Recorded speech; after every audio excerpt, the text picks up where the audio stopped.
Hello student, আজকে আমি ডিভিসিবল rule for Ramakrishna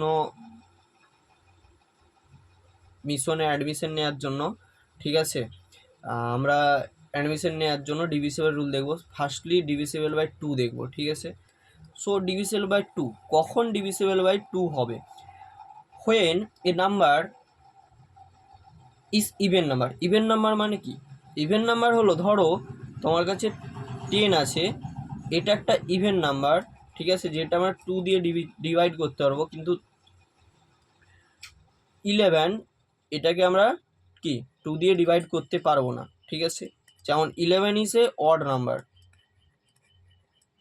then 11 of 12, actually যেটা আমরা ভাঙতে পারবো, মানে যেটা পার্টে ভাঙতে পারবো, যেমন এটাকে 6 ইন্টু আমরা কি করতে পারবো 2। পার্টে এমনি অড নাম্বারকেও ভাঙতে পারবো, কিন্তু যেগুলো অড নাম্বার সেগুলো আমাদের এইরকম হচ্ছে 12, ঠিক আছে, অড নাম্বার এটা 12, সরি ইভেন নাম্বার, এটা 2 দ্বারা ডিভিসেবল হবে, ঠিক আছে। কিন্তু এরপর 12 এর পর 13, that is not divisible by 2। That's mean কি? দ্যাটস মিন হচ্ছে আমাদের ফার্স্ট সংখ্যাটা অড হয়, then even, odd even, odd even, এইভাবে চলতে থাকে, ঠিক আছে। তাহলে আমরা যদি বলি 26 কি divisible by 2? Yes, divisible by 2।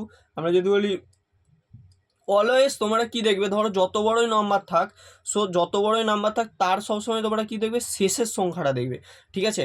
শেষের সংখ্যাটা দেখলে কি হবে, যে আমাদের বুঝতে পারো, ধরো 1 3 5 7 8, ঠিক আছে, এটা কি তোমাদের ডিভিসিবল বাই 2? হ্যাঁ, অবভিয়াসলি, কারণ শেষে আমাদের কি 8 আছে, 8 ইজ ইভেন নাম্বার।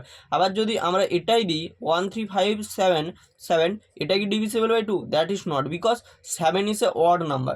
এইগুলো দেখে আমরা বুঝতে পারবো যে divisible by 2 or not. Okay.